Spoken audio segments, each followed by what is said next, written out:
Soy creyente cristiano, no soy fanático, ni soy extremista, y respeto la decisión de quien lamentablemente no quiera cambiar. Me dirijo a todos con el debido respeto y espero así ser tratado. Y no contestaré a ningún comentario obsceno, insultante ni degradante. Y recomiendo que todo comentario que se me haga sea apoyado con lo que dicen las Sagradas Escrituras. Quien desea hacer un comentario está libre de hacerlo bajo estas condiciones. Aclarado esto, comentaré lo siguiente, con todo el respeto que me merecen. En Apocalipsis capítulo 12 dice: Apareció en el cielo una gran señal, una mujer vestida del sol, con la luna debajo de sus pies y sobre su cabeza una corona de 12 estrellas. La interpretación católica de este versículo, en primer plano, hace referencia a la Iglesia y en otro segundo plano, a María. Porque el versículo 5 dice: Y ella dio a luz un hijo varón, que regirá con vara de hierro a todas las naciones, y su hijo fue arrebatado para Dios y para su trono. A primera vista, pareciera que se está hablando de María. Obviamente, ese hijo varón del que se habla es Yeshua, Jesús en español, pues el Mesías es descrito como quien regirá con vara de hierro a todas las naciones y fue arrebatado hasta el trono de Dios. La interpretación superficial sería también obvia. Jesús es hijo de María y en este texto de la Revelación, o sea, Apocalipsis, se habla de una mujer de la que nació el Mesías, es decir, Jesús. Por lo tanto, este pasaje se refiere a María. Interpretaciones filosóficas, pero no bíblicas. Muchas veces se han utilizado estos versículos también para demostrar la lucha entre María y Satán y cómo ella sale vencedora. Pero, como vamos a estudiar, no hay tal. Si la interpretación católica fuera cierta, ¿cómo va a ser María la mujer que se describe en el Apocalipsis capítulo 2 y versículo 1? Pues el versículo 2 dice: y estando encinta, clamaba con dolores de parto y en la angustia del alumbramiento. Si dentro del dogma de la virginidad perpetua de María se describe que ella no sufrió dolor alguno en el parto, ni padeció detrimento que afectara su virginidad, Dios no se puede contradecir. Pero al parecer, la Iglesia romana sí.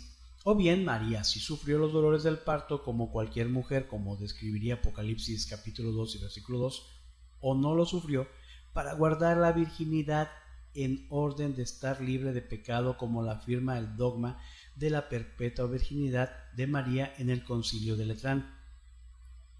Y aprobamos que la segunda era un completo error. Pero al quedarnos con la primera, estaremos afirmando que Apocalipsis 12 sí se refiere a María. Aunque la Biblia no menciona que María sufriera dolores del parto de Jesús, es claro, como ya lo hemos analizado, que María no fue exenta de la naturaleza del pecado y por lo tanto de las consecuencias de la desobediencia de Adán y Eva. Las Escrituras enseñan que por Adán entró el pecado y por consiguiente la muerte, y esto es para toda la humanidad. Pero para la mujer, Dios dijo: multiplicaré en gran manera los dolores de tus preñeces, con dolor darás a luz tus hijos.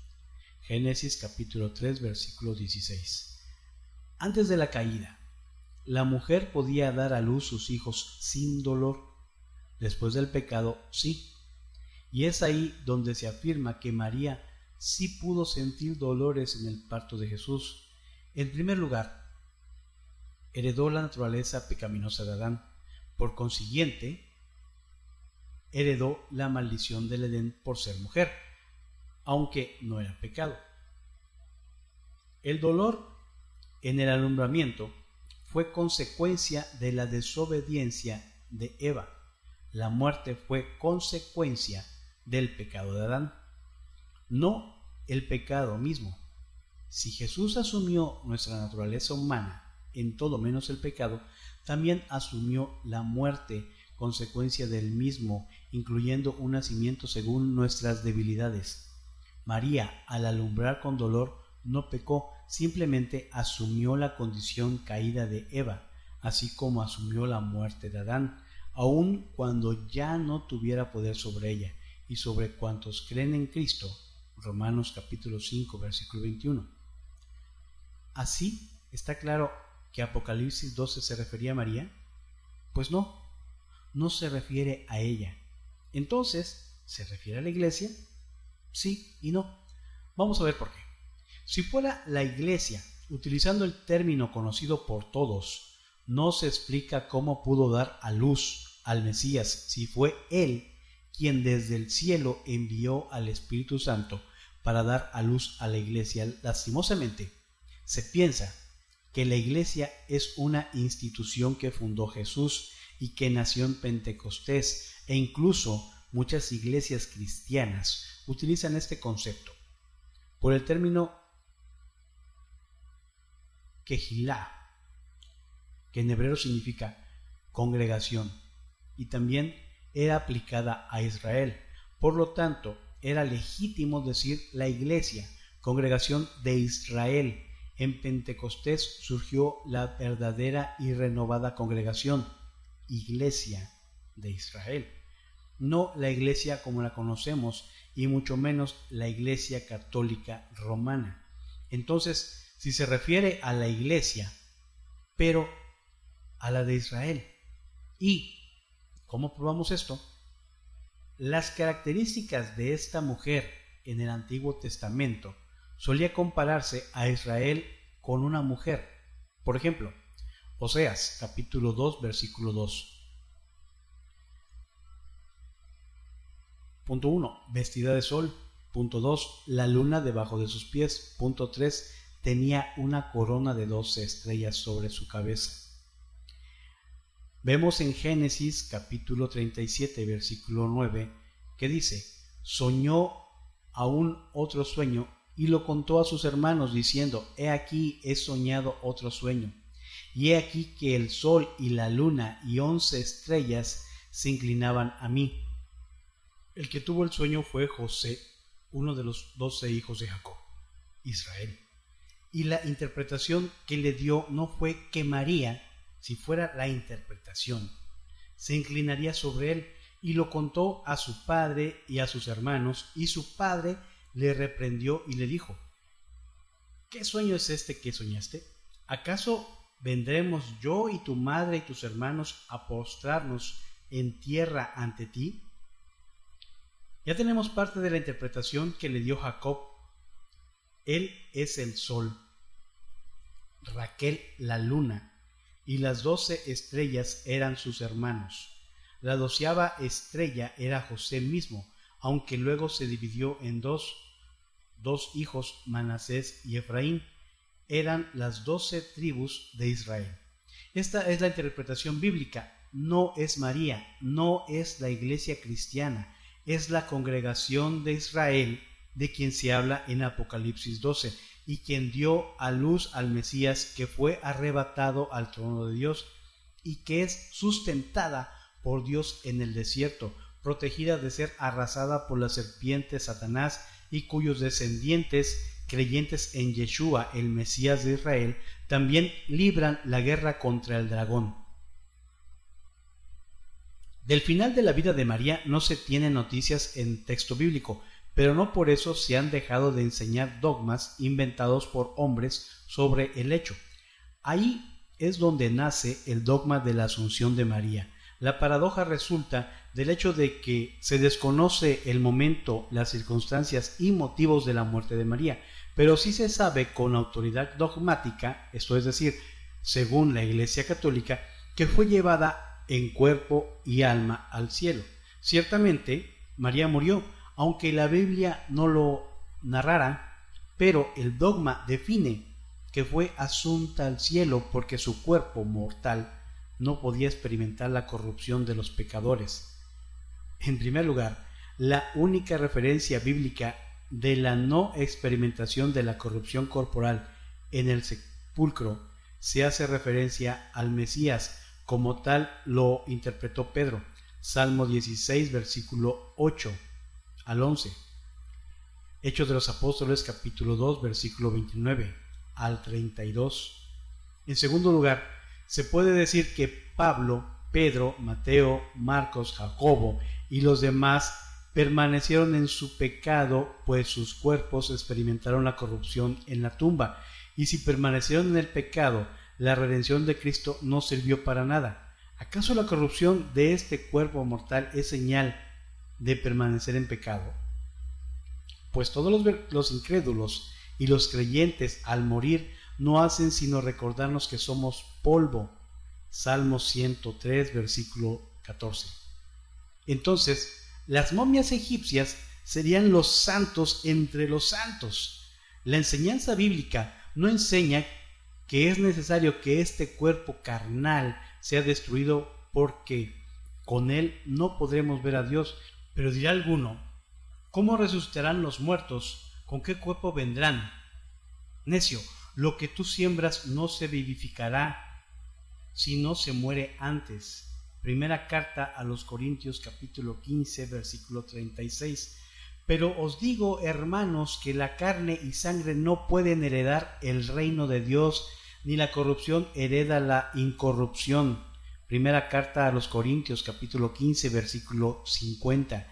Ya sabemos que con nuestro cuerpo carnal no podemos recibir el reino de Dios, no porque este cuerpo físico sea malo, como lo enseña el pensamiento griego, sino porque estaremos en un plano espiritual al que tenían Adán y Eva antes de la caída.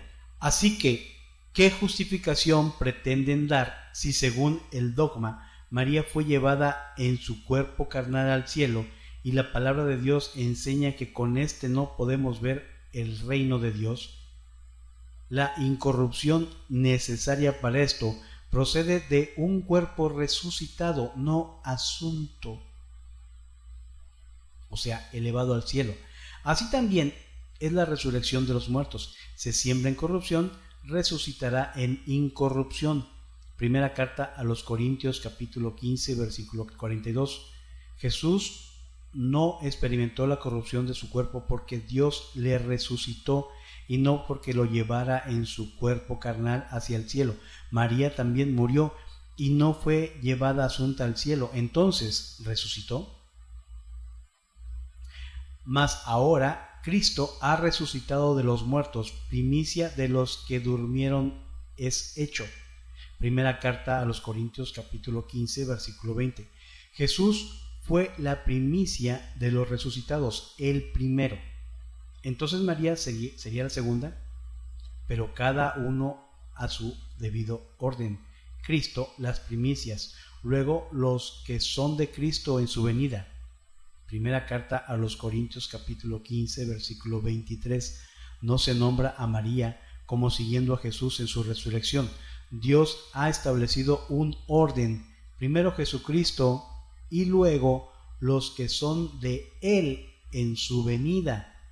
María, al igual que todos los que somos en Cristo, tendremos que esperar ver la resurrección de nuestros cuerpos hasta el día de su venida como Mesías glorioso. Si no está resucitada ni asunta, ¿dónde se encuentra? Bíblicamente, el lugar de descanso de los muertos se llama Seol, Sheol en hebreo, donde su persona está como durmiendo, esperando el día del Señor, en un lugar donde no hay conciencia y donde no hay comunicación con el cielo. Como la nube se desvanece y se va, el que desciende al Seol no subirá. Job capítulo 7, versículo 9. Porque en la muerte no hay memoria de ti, en el Seol, ¿quién te alabará? Salmo 6, versículo 5. Porque el Seol no te exaltará, ni te alabará a la muerte, ni los que descienden al sepulcro esperarán tu verdad. Isaías capítulo 38, versículo 18. Si como hemos visto, María no tuvo privilegios por ser la madre de Jesús, también sabemos que aunque no tenga comunicación con el trono de Dios, donde se sienta el Hijo de Dios, y esto refuta otras teorías que estudiaremos más adelante, la esperanza de su vida fue ver el día en que su cuerpo mortal fuera revestido de la inmortalidad de Cristo cuando Él regresará por ella y por quienes murieron siguiéndole. Porque el Señor mismo, con voz de mando, con voz de arcángel y con trompeta de Dios, descenderá del cielo y los muertos en Cristo resucitarán primero. Primera carta a los Tesalonicenses capítulo 4 versículo 16. Dios les bendiga.